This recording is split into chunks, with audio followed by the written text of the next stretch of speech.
la mañana, 7:52 de la mañana, Julio Alberto Martínez Jr. Gracias, Milicen. Gracias a Ernesto también y a todos los radioescuchas. Señores, miren, recientemente estuvo en la República Dominicana una misión del Fondo Monetario Internacional y como es costumbre ya, como lo contempla el artículo 4 del Fondo Monetario Internacional, de que cada cierto tiempo, de manera anual, una misión permanente va a ir a evaluar los indicadores económicos de un país. En este caso, vino una misión del fondo en febrero del año 2017, es decir, de este año.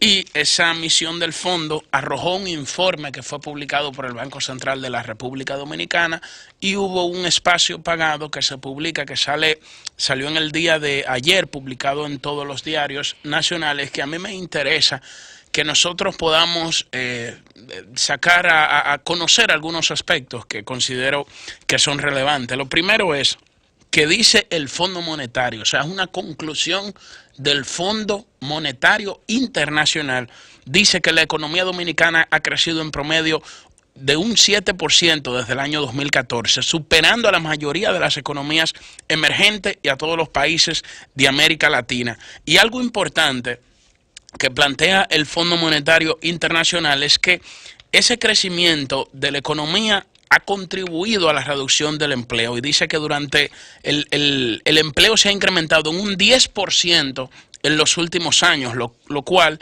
genera es una noticia positiva para nuestro país.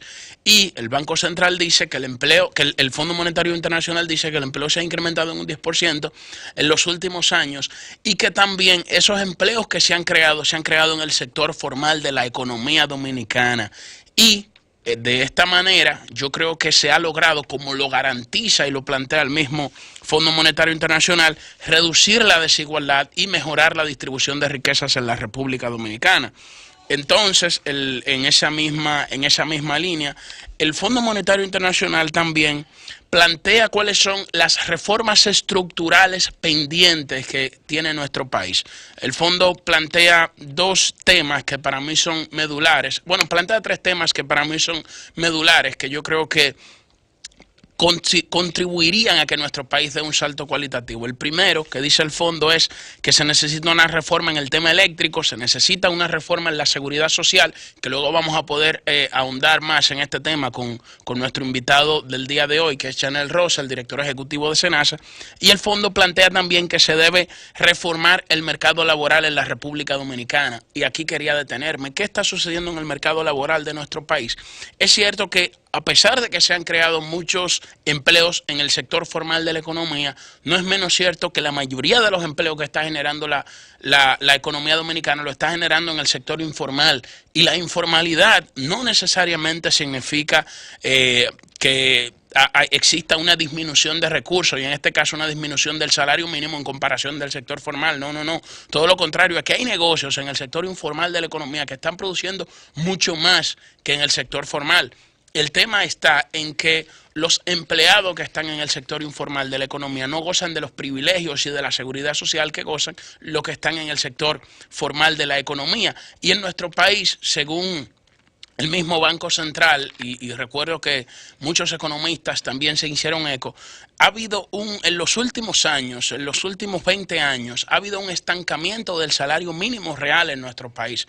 Estamos hablando de que la mayoría de los dominicanos, más del 70% de los dominicanos, devengan un salario de 15,000 pesos o menos. Y es ahí donde el Fondo Monetario Internacional le dice a nuestro país, señores, tienen que reestructurar el mercado laboral en República Dominicana para que logren dar un salto cualitativo. La gente necesita tener poder de compra y aunque nosotros estamos viendo que el crecimiento de la economía no se está sustentando en la deuda como muchos plantean, porque cuando el Fondo Monetario Internacional, por ejemplo, hace un análisis comparativo de la deuda de la República Dominicana con relación al PIB, resulta que nosotros estamos en una posición mucho más holgada que otros países de la región cuando analizamos la deuda con relación al Producto Interno Bruto.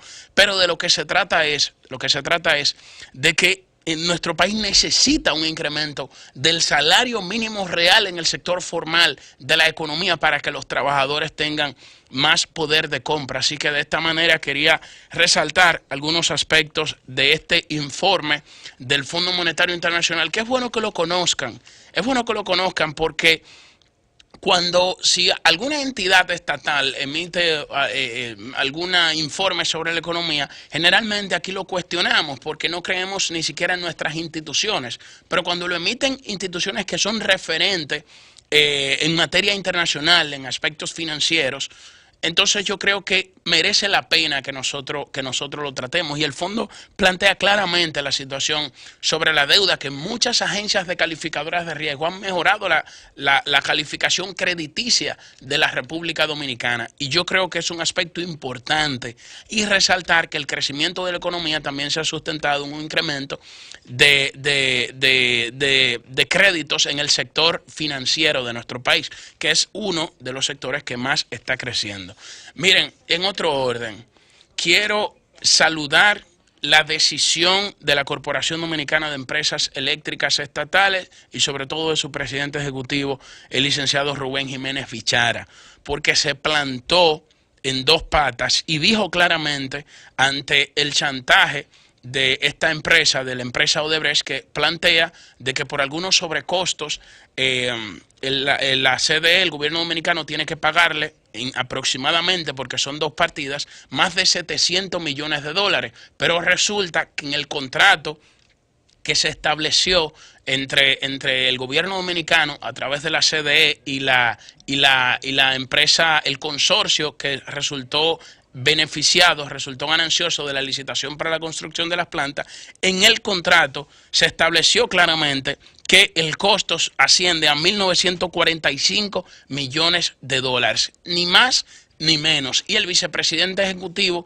ante esta petición de la empresa, dijo que no se le va a pagar ni un centavo. Y lo importante de esto es que ninguno de esos requerimientos que ahora solicita la empresa están establecidos en el contrato donde ellos resultaron electos, porque ahí se estipuló absolutamente todo. Y quien, en caso de que se prolongue la entrega o la construcción de la obra, quien tiene que asumir el costo es el consorcio ganador. Yo creo que es importante que todo el pueblo dominicano apoye esta decisión del licenciado Rubén Bichara y de la CDE, de que no cederán ante esa presión que quiere poner esa empresa, que de por sí yo creo que lo hace en un contexto totalmente desfavorable, lo hace en un contexto totalmente desfavorable. Yo creo y podría decir que hasta raya en la imprudencia. Así que de esa manera también quería resaltar ese tema de Bichara. El mismo gobierno que le permitió seguir operando cuando en otros países a Odebrecht se le inhabilitó. Es como dice el dicho, cría cuervos y te sacarán los ojos. Pero mira, lo que pasa es que de manera arbitraria un gobierno no puede actuar porque está sometido a todo un proceso de arbitraje internacional que no puede venir de manera megalaganaria a impedir la construcción. No de manera megalaganaria, pero ahí está la ley dominicana que impide que el Estado tenga relaciones con empresas mafiosas como de manera populista, el presidente Pedro Pablo Kuczynski paraliza todas las obras de construcción de Odebrecht.